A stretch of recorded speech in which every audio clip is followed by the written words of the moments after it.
3 stars, 2 bars. What? We ready for season 2? I've been waiting for season 2 to begin all year. I don't watch Game of Thrones. I was hoping you'd get into that. You're a weirdo. Why is that? Once you have a couple, everything just tends to be good. It's a big production. It's an expensive tool to bring in. I think there's more opportunities now to outsource your content development. I like it. It's got the little bitterness that you typically get with the pills, but not the overly bitter that you get with an IPA, right? It's got a little punch to it. What did I tell you about making fun of the guy who controls the microphone? Please shut off Dave's microphone, please. Welcome everybody to season 2, the first episode of season 2 for Marketers Drinking Beer. So how's everybody doing? We excited about this? We ready for season 2? I've been waiting for season 2 to begin all year. Almost as anticipated as Game of Thrones. It was, and the media couldn't get over when was Marketers Drinking Beer going to come back, and they distracted themselves with the Game of Thrones. Yeah. That was a good way to do it. Yes. Yeah. We're ready. I don't watch Game of Thrones. I was hoping you'd get into that. You're a weirdo. Why is that? How's that possible? I tried twice. I got up to episode 5, and it was so freaking confusing on which clan and who's this and what and that. This is the trick. It gets better later on, I've heard, but this initially. This is the trick. If you ignore which clan, all that stuff, and just concentrate on the breaking of heads. On the hot women or whatever. And the hot women. That's and, right. And they drink some beer. That's in my Game secret. of Thrones. Do they? The dragons. That's pretty cool. You're missing out. They do marketing. Maybe I'll give it a try. So anyway, we've got a good show for you today. We'll introduce our beer here in a second, and then we're going to talk about the state of content marketing. I think is going to be one of the big things that we talk about. We're all content marketers, or have been, or I guess we all are, right? Yeah. We're still to that. Trying. So there's some interesting findings, right? Interesting findings and some discussion around what has our experience been and so forth. But before we get too far going, we want to introduce our beer. We're drinking Southern Gothic, which is an unfiltered pills, Sierra Nevada's Southern Gothic. And I haven't had it yet. You guys look like you've been hitting it. No? Mm-hmm. I like it. It's got the little bitterness that you typically get with the pills, but not the overly bitter that you get with an IPA. Right, it's got a little punch to it, and it's unfiltered. See how? Oh, that's where you get the little foggy. Yeah. So who are we? We were talking to Seven Locks, and what did he call it? What was it? Foggy? I don't remember. Hazy. Hazy. It's a hazy beer. A hazy. So a hazy pills. I think it has a nice, just the right amount of the bitterness, but not that's distracting or overwhelming. It's a little bit much for me. A little bit. Too bitter? Yeah, a little close to getting too bitter. But once you have a couple, everything just tends to be good. Evens out. Yeah. So what do we got for, what's going on with you guys? What's going on in your lives at work? At work, I'm about to sign, or we're about to get a contract signed for a marketing automation platform. Wow. So 11 months into my new job, and we are really close. It was a big production. It's an expensive tool to bring in. We ended up going with Marketo. Really excited about that. We're going to get some help from a consulting group to implement it, because it's a pretty heavy lift. Not like HubSpot. I've used HubSpot for 5 years. HubSpot, I can set them up. I've done 6 instances of it. I can do it. It's easy. Marketo's a heavier lift. Really? Yeah. It's gonna take more effort and support to get. And why did you go with Marketo? Because of the size of the organization. We've got 20 people on staff. We service a number of internal clients, probably about 18 or so internal clients. And you couldn't, with that's a 20 marketing people. 20 marketing staff, and then the clients, which are membership is a client, or quality and safety is a client, right? The HubSpot doesn't allow you very effectively to separate out people. It just tends to put it all together. There's some limitations there, so it was more around that. But it came down to Pardot, HubSpot, and Marketo. And Marketo, we did a whole grid scoring, and Marketo blew them out based on what we needed. Do you feel you have to hire certain staff or expertise now to manage that heavy lift, or the expertise that's required from Marketo? I mean, that's an A+ solution. Yeah, and I had actually I've got 2 openings. One I just filled, and with someone, and she's been using Marketo for 3 years. She's a senior marketing manager, kick-ass digital marketer, but it was their admin from Marketo at her previous organization, which was kind of lucky that just ended up happening. I wouldn't have chosen someone based on their marketing automation platform, but it helped a lot for sure. So so when she starts in a couple weeks, I know. Great. Yeah. So a couple of reports coming out, one of which is the B2B Content Types marketers are most bullish about, is an article that I came across, that I don't think it has anything especially surprising in it. So this was a report done by Walker Sands, which is a communications company.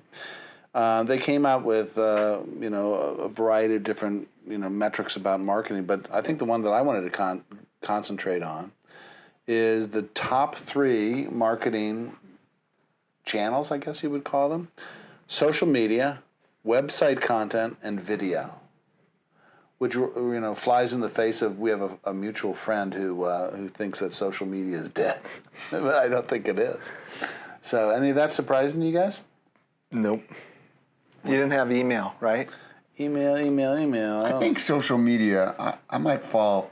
I don't think it's dead, not the top 3, like our mutual friend, but I'm surprised it's in the top 3, and maybe because, like, when I think of that, I thought, is it maybe because I'm in a B2B space, and maybe this is more of a B2C play, or maybe it doesn't fit my market.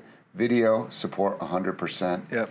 The website, which I'd kind of fall into content marketing, and I was surprised email wasn't there, because it just seems to be the traditional, tried and true, and it hasn't died. And it can be effective, right? Yeah. I think when you're doing it in a smart way, and there's a lot of tools, Marketo is going to give you a lot of features and functionality to be more effective, and personalize the email. So it's under content types. So maybe he doesn't. The report writers didn't think of this as content, and it is in many ways. We were talking about this before the show. There are people who do content and people who just do email, and lots of it. And so it can be outrageously effective, but I think a lot of times it's just done because they don't have anything else.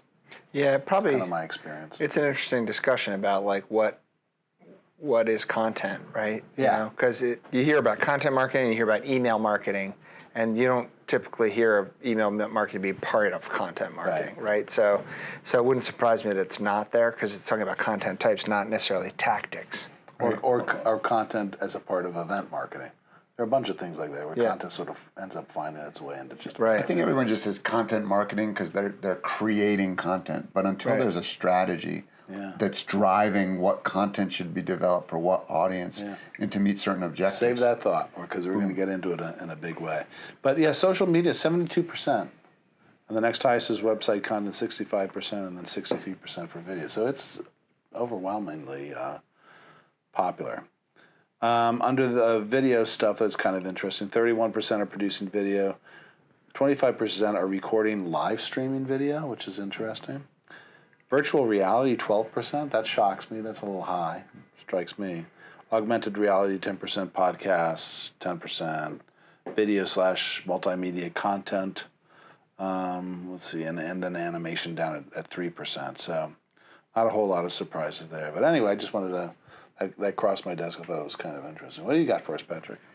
From an Impexium standpoint, at work, this has been a big Q1 for us, and I think about the start this year in the sense of we've been doing a lot of hiring, so there's been a lot of growth, and to be fair, growing pains that come with that, right? Like we've kind of broken out of our shell of comfort zone of like the company was a certain size for X amount of time, had a nice rhythm going, which probably allowed us to grow, and then when we're adding on a lot of new staff and entering new markets or building product to fit different types of audiences, which is all happening simultaneously, it's caused us to kind of almost step back and reflect on a lot of things and think where we can improve things, and from an internal standpoint, and certainly from a brand standpoint. So there's you want to have those conversations, like as a marketer, they're important from a strategic brand standpoint, but you still got to move forward with all your tactics and keep going. And sometimes you feel like you're just kind of robbing Peter to pay Paul, not doing one necessarily. You're doing one at the expense of the other. So it's been it's been exhilarating and it's great and it's keeping me up at night for all the good reasons, but it's exhausting, right? And then you're always questioning yourself. How many are you up to now? How many staff? We're crossing like 50 now. Yeah. So even just, jumping from 40 to 50 since the end of last year. Stresses. Yeah, I mean, that's and across multiple departments, but, from even sales and marketing, we've added a couple salespeople, adding new marketing programs, right? So just to launch those and make sure that they have the right foundation from a strategic standpoint. Building product that supports that growth as well as we're expanding, going a little deeper in some ways. It's all great problems to have, right? But nevertheless, it causes some growing pains, right? Yeah. Right, and you got to address those. Yeah. Right? Well, you were hiring too, so everybody's hiring except me. So, any interesting stories out of your hiring? Well, you know what's interesting? So, had one position open, and then I was filling this one position. Another one also came open. And what's interesting have been the types of resumes that I'm seeing in general coming in for two senior marketing manager roles. So these are the folks that are setting the strategy, executing on the strategy, going into tactics, doing all the analytics, understanding what's going on, right? Servicing the internal clients that we have. And I'm just seeing like a lack of digital experience and or an inability to articulate their own digital experience in a resume very effectively. Not a lot of marketing automation experience. So a lot of people that use email, and I do see some HubSpot, some Marketos, some Pardots, right? Like here and there. But there's just this kind of, and it could be about who the organization is, right? Like we're a healthcare professional society, the American College of Radiology, and so you might attract different types of people, and especially in the association world, a nonprofit, you're attracting different types. But whether it was people that came from the for-profit side or associations themselves, the digital experience was kind of weak. Like I didn't see much strong SEO background. And I'm not saying you need to be an SEO expert, but at least know what it is and mention it in your resume that you've done some SEO. You feel they were more generalists, or they're more traditional, like email. Or are they truly senior? Along your lines of your question, are they truly senior marketing manager types? Yeah, I mean, some of these people had enough years of experience. It's just their experience was running, more traditional types of campaigns, right? So email, print. Yeah, email, print, but a lot of email heavy. Not enough focus on website. No, I didn't see a single resume that had anything on conversion rate optimization, which is disappointing, right? And did you ask for those things in your ad, or are you going through a recruiter? What are you doing? No, we're doing it ourselves. We have internal staff that do that. So just a little bit of it. It's not completely absent, but just I guess I was expecting a little bit more. Yeah. So also like people that aren't good about articulating, there's a lack of results-focused resumes, right? Just here's my job description, and literally you'd get like they pulled it from the job description the company did when they started the job or whatever, right? Like the wording you can tell sounds like it's from a job description. So nothing around like I did this. I was like, oh, that's great that you did that, but like, what were the goddamn outcomes from it, right? Like, did you have success? Did you drive revenue, right? Like, things like that. So not much results focused. And so when you actually get some, you go, whoa, somebody's actually talking that they achieved these things. Like, I did this, and here was the outcome, Typos continue. I just throw people out immediately. One person submitted a cover letter that was like, I'm so excited to be applying to this job to the Acme Corporation. And you're like, we're not the Acme Corporation. Yeah. No, I didn't see anything on artificial intelligence. I didn't really expect that. I think the key thing is that we're in this hiring trying to focus on like people with T-shaped skills. We've talked about that before. Right. Like where it's like you have a variety of skills, but you go deep in one area, right? You might go deep in web, you might go deep in writing, you might go deep in social, right? But you can do all of it. You can do emails and landing pages and that type of stuff. So looking to hire people that are a bit, at least that's what I'm thinking, trying to hire people that are T-shaped. I've used that. So when we discussed that in season 1, the T-shape, I've now used that almost as my hiring criteria. Like I'm looking for that generalist, but maybe in an ideal sense can fill a specific need and maybe be kind of the point, if you will, for the rest of the department or the organization about that special skill set, whether it's SEO or from a marketing automation, certainly from a results. Like, I've done this before, here's what I've learned, and here's what was good, here's what was bad, and I want to see the thought process of what then we did then correct that and achieve that desired result. But at our stage right now, we're certainly a little smaller than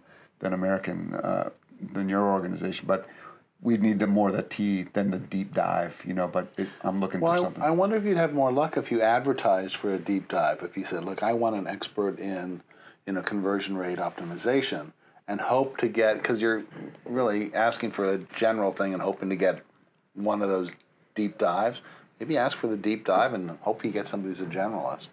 What I have here is the brand new from Zazzle Media, the State of Content Marketing. Did a survey, some very interesting things here, and I won't hit so much of this. I want to have the conversation about what this all means, but some of these numbers are pretty spectacular. Now, almost half of marketing budgets are solely spent on content. In 2018, there's 23%. In 2019, it's 41%. So anyway, that's a lot of people who are sort of discovering, and such a big jump from last year. So the doubling. It's almost doubling. It's almost doubling. Yeah, it's almost doubling. Does your content marketing tie into wider business goals? In 2018, only 45% of those asked felt their content marketing strategy linked to other parts of the business. In 2019, that grows to 89%. How many people are familiar with best practices? And this is just sort of a self-aware sort of thing. 20% in 2018 said yes. Only 32%. So 1 out of 3 people believe they're up to speed. Right. That's probably but pretty 80% accurate. said that it's tied to some objective. That's like a disconnect for me. There are a bunch of disconnects in here. Yeah. And I don't know that it's a disconnect with the survey. It could be. I'm not that familiar with the methodology. But in terms of top focused areas, what channel we'd be focusing on for content marketing in 2019? Written content is 77%. That was number one. SEO, 45%. Email marketing, you were asking about that earlier, 42%. And video at 40%. So, and then it goes down from there. So, I guess my question is this: what could possibly, assuming that the methodology is correct, what could possibly explain such crazy huge jumps in 1 year? Well, some of it could be just the education of if you will, content marketing, and maybe they didn't realize they were doing it. And now, because it's become such a buzzword, they're like, yeah, we're doing that. Because maybe someone at their executive level or the board saying, are we doing that? Because they all read the white paper. I'm not sure I would put email marketing under content marketing. I think you have content marketing and you can take some of that content and put it in your email campaigns as a strategy, as opposed to calling email marketing content marketing. And maybe that's a splitting hairs. Yeah. But when depending on the methodology of that survey, maybe they're just lumping it all. I mean, I think there's content creation, right, and then there's content marketing, which has more of a strategic bent to it, tied to specific goals. Because I'm going to develop video, but I want it tied to a certain goal. I'm not just going to create video because it's content if it doesn't have an end purpose.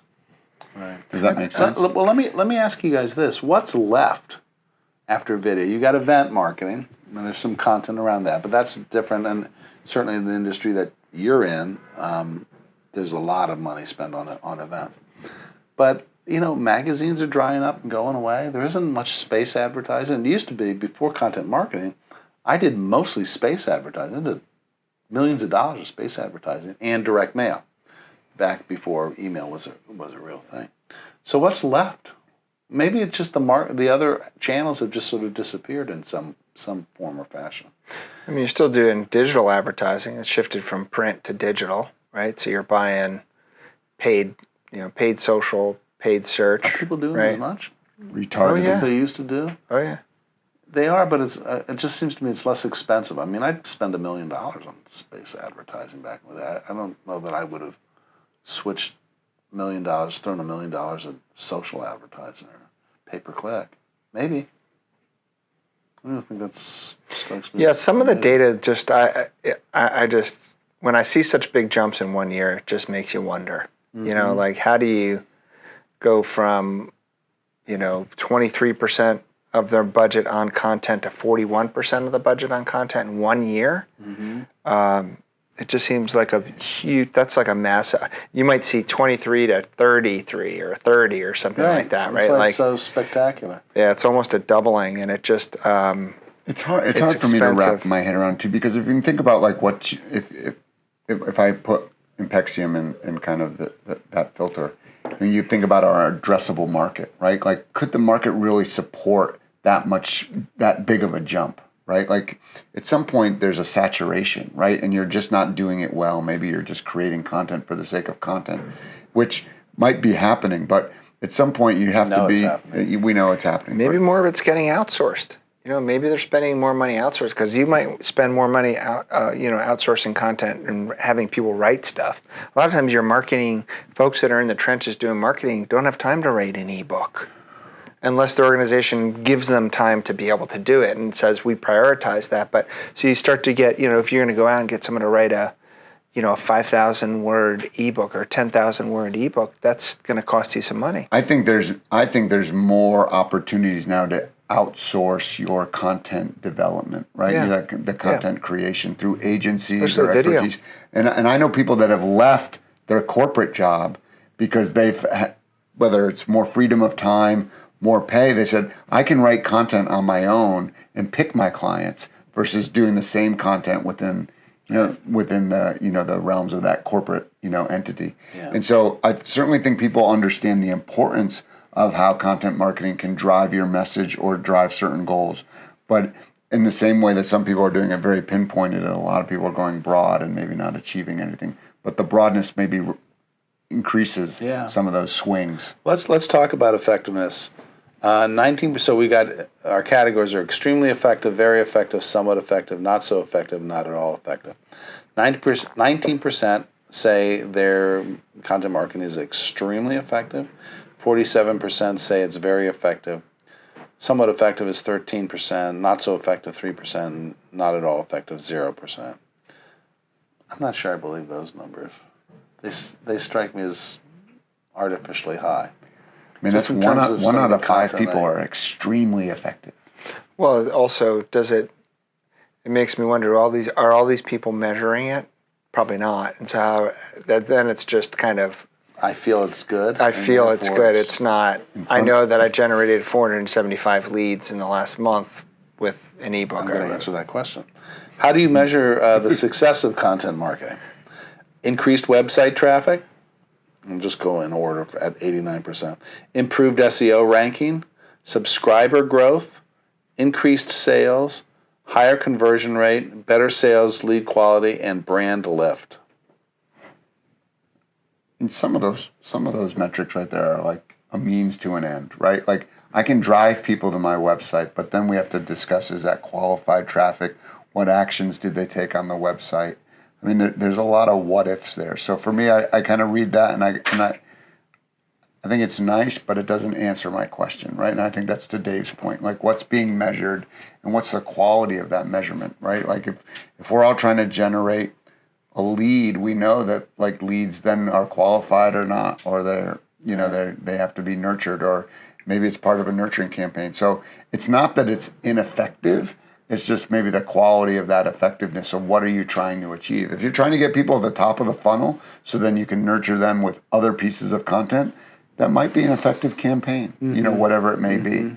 But I don't see the success of content marketing being increased web traffic. I would never define it. That's only a means to an end. I would never define it I should have been promoted 7 times by now, right? Yeah. If that was how we were measuring it. For me, it's like if I got them to the website, probably I would hope it's a specific form with a call to action that is then tied to some type of pipeline revenue, right? And I'm in a B2B space, right? And then I'm tracking it all the way back. Yeah. Right? And I'm going to measure it. Did it get to that page? What's the conversion of that page? Are we testing how many fields are on that page? All of those things. It's a means to an end. But if 51% said how they measure success of content marketing, 51% said increased sales. Yeah. I mean, sales isn't the only thing, but you know what? If you're spending money and these budgets are growing so dramatically, then you better be driving revenue. Right. So let me ask you guys this, and we'll get out of this topic. Somebody looks at this report and goes, "Holy mackerel! I've been putting this off for years and years. I've heard all this great stuff about content marketing. I've got to go and get into it." What would your advice be to them, or what would maybe be a cautionary, sort of a warning to them before they leap into content marketing? I would go deep before I went wide, meaning I would really narrow my focus to one of these objectives, right? Tie it to a business objective, and think, how is it going to support that? I would make sure I knew who my audience was, whether, if we're talking marketing automation, personas, different things like that. And I would write content specifically to that persona trying to achieve a certain objective. And I would be very focused on that. And I would start small and then grow it from that point. I think. Does that apply to channels as well? You just say, we're just doing social, or we're just doing. And we're gonna try to narrow down the variables. Like, I think people say, oh, we should start content marketing, and they write a blog because they think, oh, it's easy to write a blog. They're short and they're pithy, but you have to think about your blog strategy. Should it be entertaining? Is it educational? And how are we measuring the success? I can have a lot of people not go. I can post a blog, right? And we were discussing this in a side conversation. Maybe a lot of people don't read it, but maybe it's driving my SEO up, right? So for that short-term goal, maybe I'm achieving my objectives. That's not really a well-rounded content strategy, but you have to define those goals as you go and move forward to get there. But really what it's doing in terms of SEO is it's bringing people to your page who are then bouncing because they're not reading it. If they're not reading anything else. Yeah, right. It's a means to an end, the wrong end. One of those false. It's a vanity thing, which like you can say in front of your board, and the board, if they don't know, they're like, oh, look, it's working, right? Yeah. But at the end of the day, if it's not tied to revenue or a tangible business objective, it's only you know the dirty little secret. How about you, Dave? What would your advice be? I would say go heavy on video, big time. I'm not doing that just for you. You can do it just for me if you want. But I would go, 2-3 years ago, I wouldn't have said that. Right. I would have said video should be one of the assets you build, but I would go video first content strategy, and then maybe take some other content out of the video audio, maybe transcribe it and create some other stuff. But I think I would go definitely. It's video is so effective these days, and there's enough data that shows how effective it is in converting people and engaging people, right? So this show's actually a good example of that in terms of repurposing stuff. So we shoot the full episode, then we chop it into a bunch of pieces. We put it out as a blog post. We put it out as a podcast, and it's just endlessly repurposable. Yeah. So I'm glad you're so hot on that. We should talk after the show. I like the video as well. It's human, right? We've all read so many things, and there's time issues and everything, but there's something about that face-to-face where so much of marketing is as much as we try to personalize it, because they're inundated in so many different ads and different type of media channels. Like, if you, again, have the targeted audience and you have the right content through video, whether it's like customer testimonials, it's very effective because they're still, I think it's like when you said like what's left, right? That's still like one of the final things that's human, right? There's a personality behind it that you can't capture in email or necessarily on your website in other forms of content. They're effective in their own right, but they can never measure what a video can capture. Yeah, and the thing we've been working on more recently are shorter videos through social.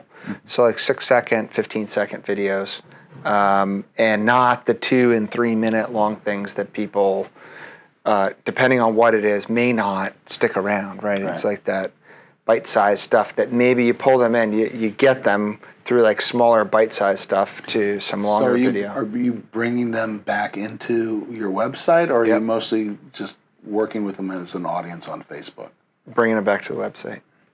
Interesting. I guess the advice that I would give is, if you want to do this right, it's going to take a lot longer than you think, and it's going to be more expensive. Yep. It just takes a long time, Yep. you know. Budget for it. Unless budget for it. If you've got a team of good people who are working, you know, night and day, or 40 hours a week, day after day after day, or week after week after week, it's still going to take time. And rarely do people actually have resources like that. People are doing double duty on a bunch of other things. Yeah, and from a sales and marketing perspective, we're talking marketing, but there are some great tools these days that salespeople can use to record their own personalized videos to send to prospects, right? Mm-hmm. There's some really, Vidyard has a good tool.